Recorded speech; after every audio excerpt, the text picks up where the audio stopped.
my cookies. Today we are going to be listening to a book called A Puppet to Her Fame. So let's start.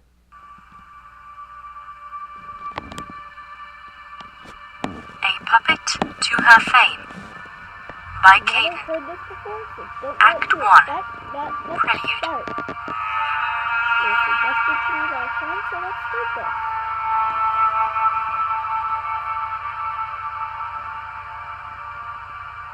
She left me.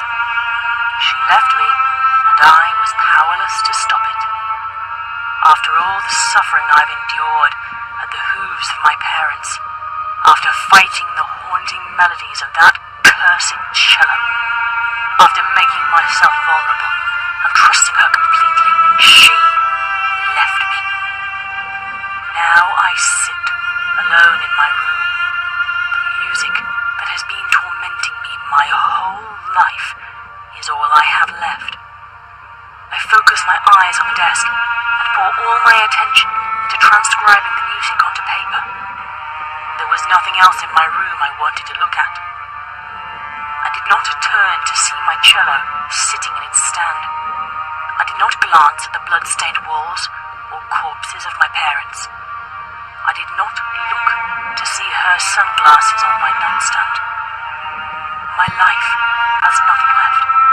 So I compose. I craft our mournful sonata into a piece that will last millennia. Even the last bit of sunlight in my life, cast through a hole in the curtains, is fading. All that I have, all that remains, is the music.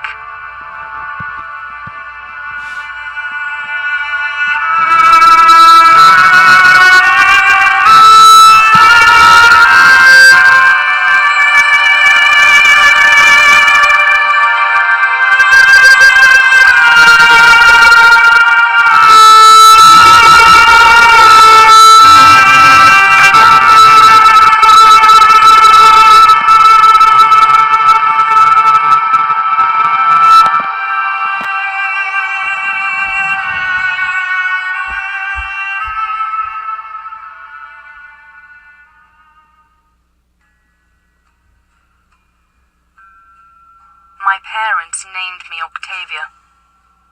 They decided before I was born that their daughter would be a famous musician. I can only imagine their shock, as I was but a foal, when the two unicorns gave birth to an earth pony. My father, as conservative and spiteful as they came, was a famous conductor. My mother, who was swift to pass judgment, the famous composer.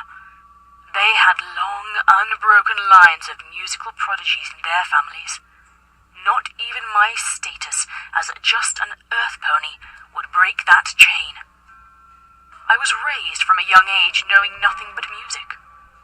There were no boring friends or depressing playgrounds to distract me. I had my enthralling books on music theory, wise and elderly instructors, and gentle parenting instead. As an earth pony, I had to prove every day I was just as good as a unicorn. When I complained or failed, I was acquainted with the more effective means of parenting. To their credit, the lessons rarely left marks. It would not bode well for their filly to be seen with bruises or sent to the hospital with a broken leg. Regardless of the more heavy-hoofed aspects of my childhood, they still found time to teach me other lessons.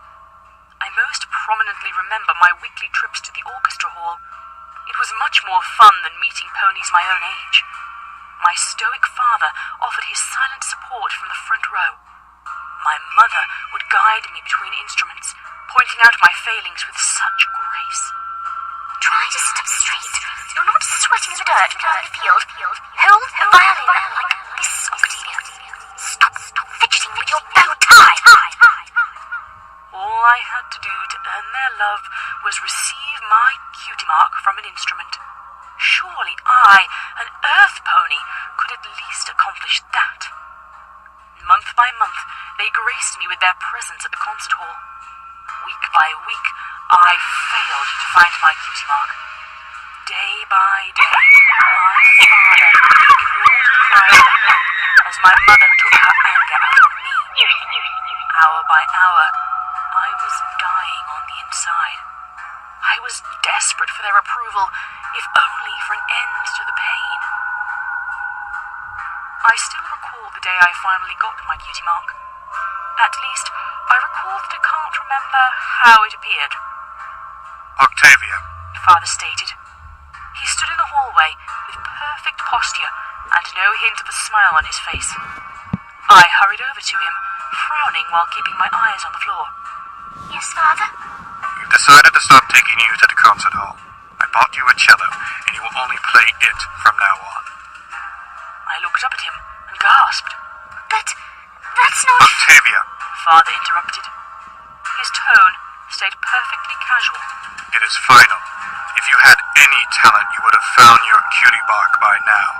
You will take this cello and play it every day until it becomes your talent. No!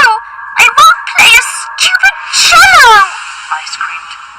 I started to run towards my room and collided with the chef, nearly knocking him over. Father looked at the cook and spoke. I expect my dinner in my study in 30 minutes.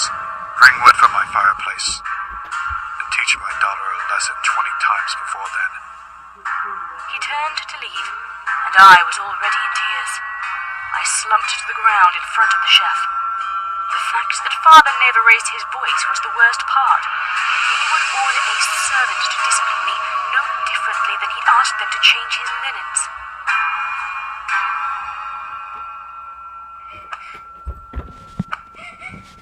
There were no other earth ponies at the mansion, just the chef and me. I am glad he had enough of a conscience to only beat me half to death. When he first stopped hitting my flank early, my first thought was to beg him to finish.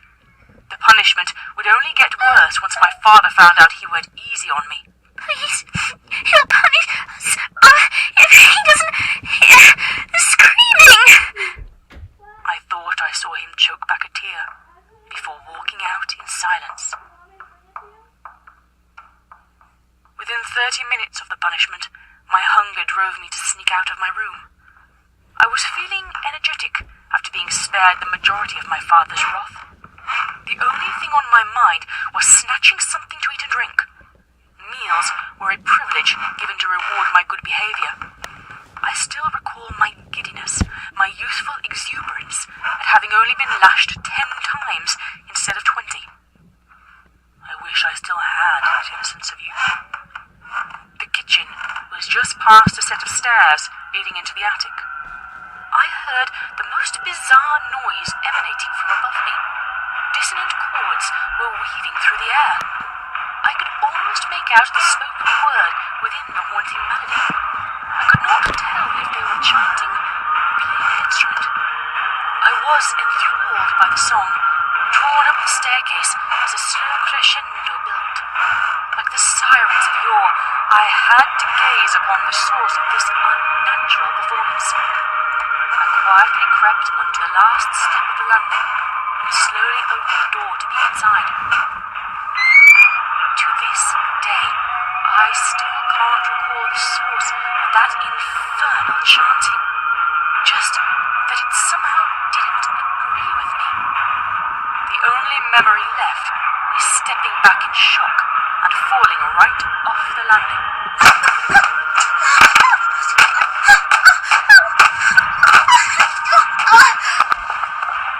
During my tumble down the stairs, I lost consciousness.